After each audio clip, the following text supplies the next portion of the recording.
আমরা 5 জন বাবা অমরনাথের দর্শন সেরে বালতাল সোনমার্গ হয়ে ডাল লেকের দিকে এগোচ্ছি। এখন আমাদের বাঁদিকে বিশাল বিশাল পর্বত শ্রেণী, তার নিচ থেকে বয়ে চলেছে সিন্ধু নদী।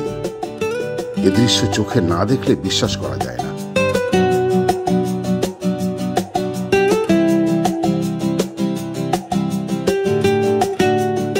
শীতের সময় এই অঞ্চলগুলি বরফে ঢেকে যায়।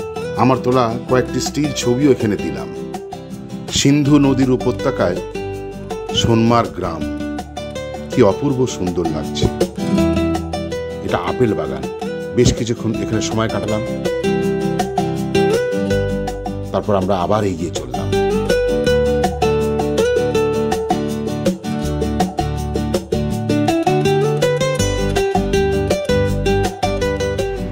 যেতে যেতে রাস্তার মধ্যে আমরা একটা বাজার দেখতে পেলাম। একটু নামলাম, কিছু ফল মাখো কিনলাম।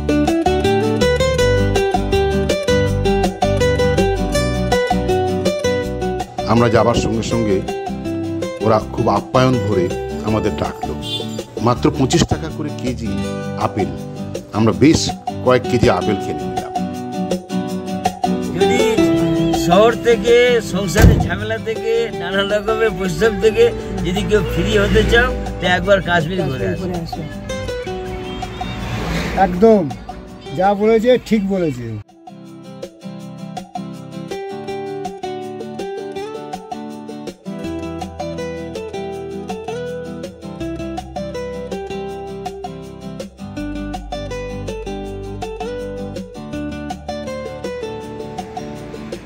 বেশ কিছুক্ষণ পর আমরা একটা ধাবার কাছে এসে দাঁড়ালাম। ধাবাটার নাম গ্লেসিয়ার ধাবা। খুব সুন্দর, অসাধারণ জায়গা। গ্লেসিয়ার ধাবার সামনে বয়ে চলেছে খরস্রোতা সিন্ধু নদী। এশিয়ার দীর্ঘতম নদীগুলির মধ্যে এটি। দেশের অনেক শিল্পের জন্য আয়ের একটি বিশাল উৎস। পাকিস্তান, ভারত এবং চীনের মধ্যে দিয়ে প্রবাহিত হয়েছে।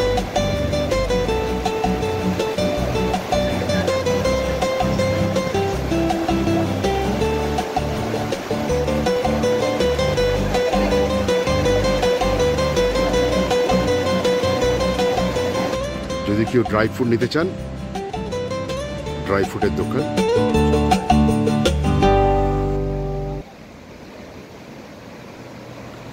এই দোকানটির বেশ সুন্দর নাম, জমিদার ড্রাই ফ্রুটস।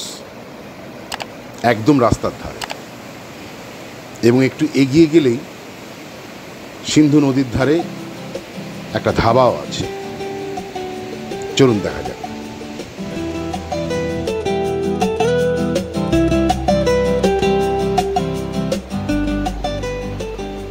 আমাদের একটু দেরি হয়ে গেল। এখান থেকে আরো 40 মিনিট লাগবে ডাল লেকে পৌঁছতে।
যদি ডাল লেকে থাকেন একদিন বা দুদিন, তাহলে রেস্টের পাশাপাশি আপনাকে কাশ্মীরের অপার সৌন্দর্যের এক নিদারুণ অভিজ্ঞতা আপনার হৃদয়ের মণিকোঠায় সারা জীবন থেকে যাবে।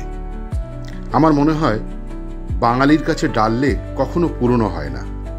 আপনি যতবারই আসুন না কেন, প্রতিবারই ডাল লেক আপনাকে নতুন নতুন অভিজ্ঞতা দেবে।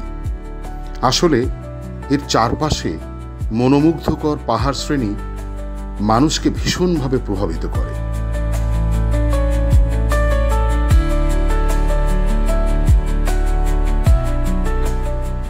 তবে ডাল লেকে উপভোগ করতে গেলে আপনাকে হাউস বোটে থাকতে হবে। একটু দেখে শুনে নিলে এই সময় হাউস বোটগুলো সস্তায় পাবেন। এই ব্যালকনিতে বসেই আপনার সারাদিন কেটে যাবে।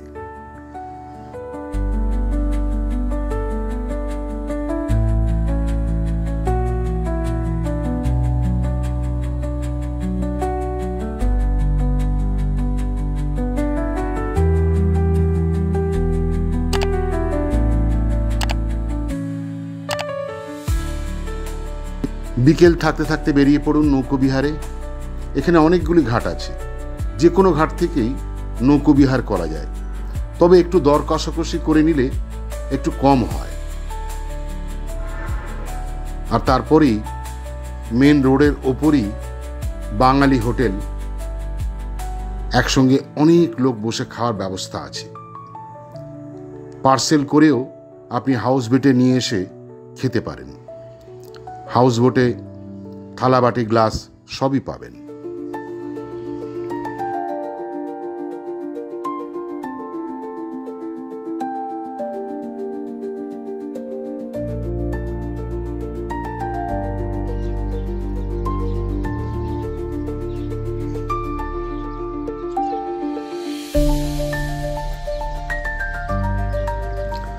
সকালে ঘুম ভেঙে গেল।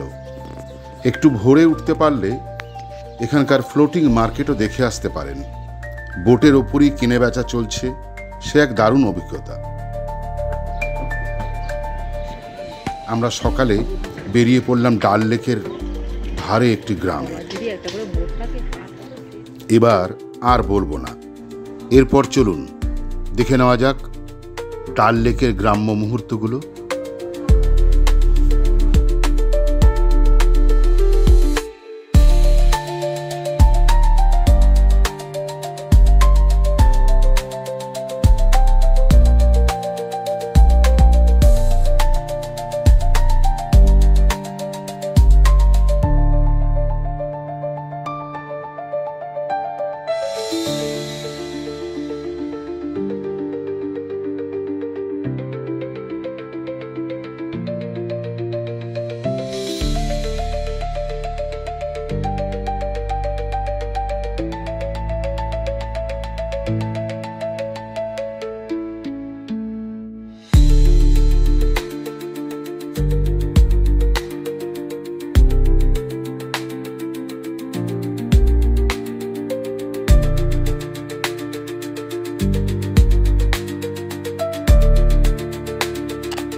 कहाँ जगह वो कलकत्ता है?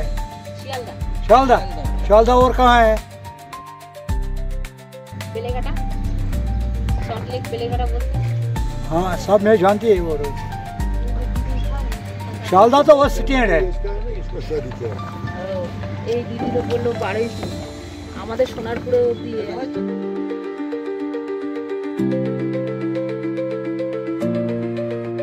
हमारा बीबी पूछ रहा है हुक्का कैसा टानता है, थोड़ा टान के दिखा दीजिए तो।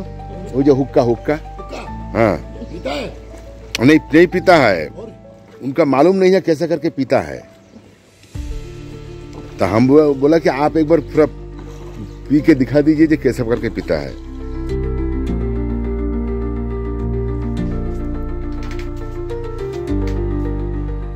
रोटी खाएगा? क्या रोटी? रोटी दीजिए।